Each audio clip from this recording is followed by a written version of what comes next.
You just got a compliment.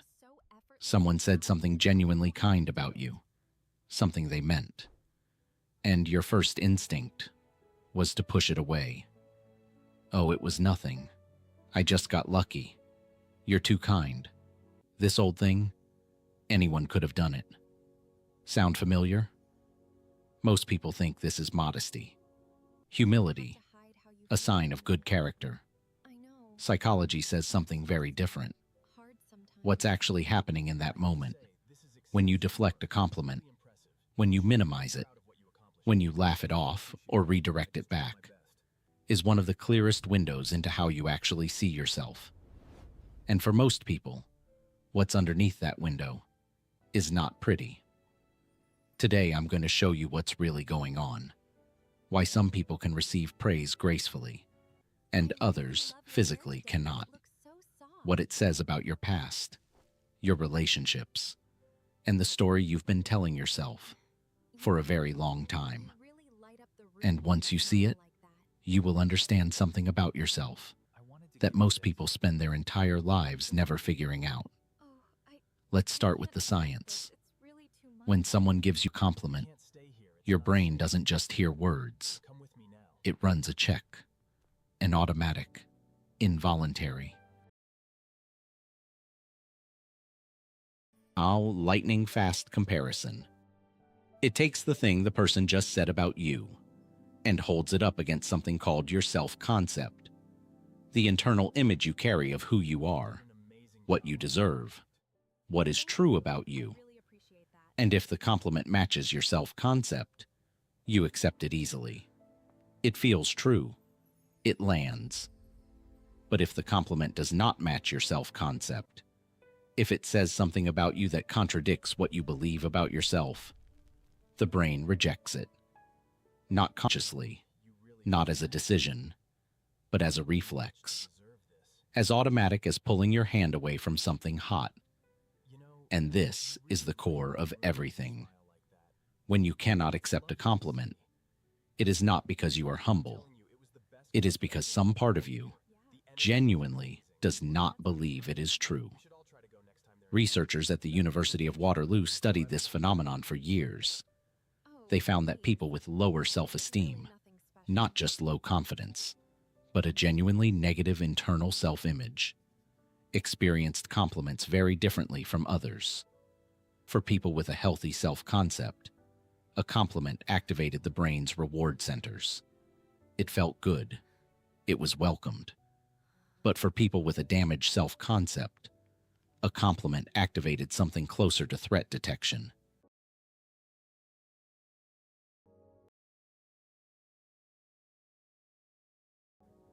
It created anxiety, discomfort, even a subtle sense of danger, because the compliment was threatening the story they had built about themselves. And the brain, even when that story is painful, will fight to protect it. The brain would rather be right than feel good. Let that sit for a moment. Your brain would rather confirm a painful belief about yourself than accept a kind word that contradicts it. This is not weakness. This is not a character flaw. This is a survival mechanism, a very old one, and one that made a lot of sense at some point in your past. Because here is where it gets personal. The inability to accept compliments almost always traces back to one thing: not enough consistent, believable, positive feedback at the right time in life. This doesn't necessarily mean your childhood was terrible.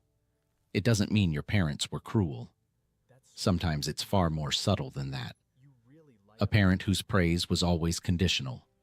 You did well, but you could do better. You look nice, but don't get a big head about it.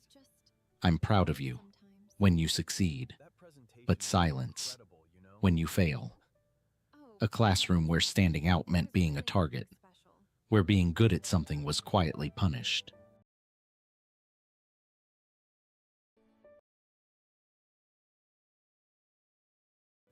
By the people whose approval mattered most.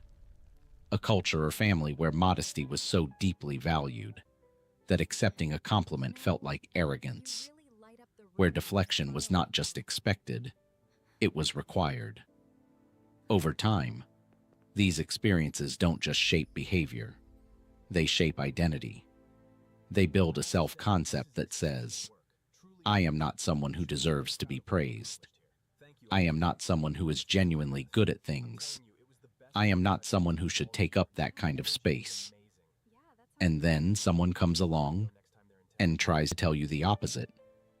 And every cell in your body says, no, that can't be right. But here is where things get even stranger. Because there is a second type of person who struggles to accept compliments. And this one is the opposite of what you'd expect.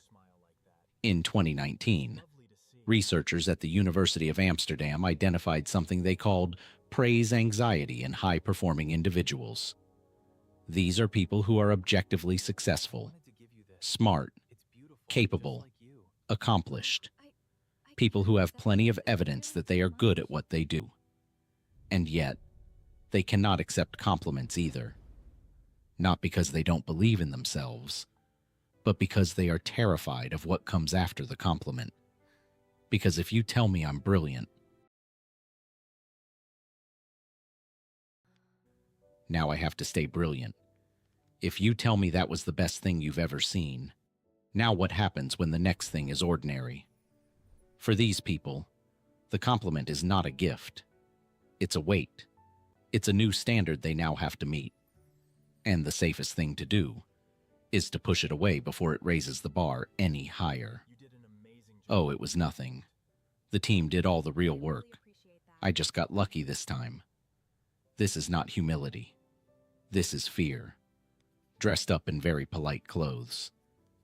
Psychologists call this a variant of imposter syndrome, the persistent internal belief, despite all evidence to the contrary, that you are not as capable as people think, that someday they will find out, that the compliments are a mistake, a misunderstanding, that you have somehow tricked everyone around you into seeing something that isn't really there. Research from Harvard Business School found that over 70% of high-achieving individuals, across industries, across cultures, report experiencing this at some point in their career. 70% of the people you look at and think, they have it all figured out. They are standing in rooms being praised and quietly waiting for someone to realize it's all been a mistake. Now let's talk about what this actually costs you. Because this is not just a quirk. It is not just an interesting personality trait. The inability to receive positive feedback has measurable consequences.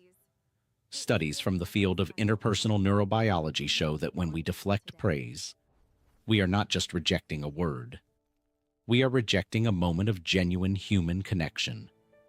Because the person who gave you that compliment took a risk. They made themselves vulnerable. They offered you something real. And when you push it away, even gently, even politely, they feel it. Not always consciously, but somewhere in their nervous system, there is a subtle signal. My offering was rejected. This person and I did not connect. Over time, this pattern quietly damages relationships. People stop offering. They stop reaching in. They learn, without realizing they've learned it, that this person does not receive.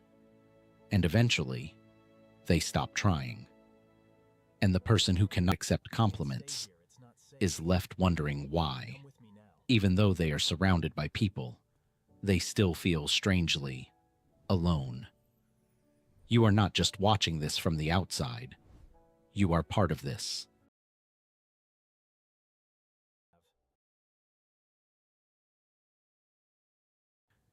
Think about the last 3 times someone said something kind about you.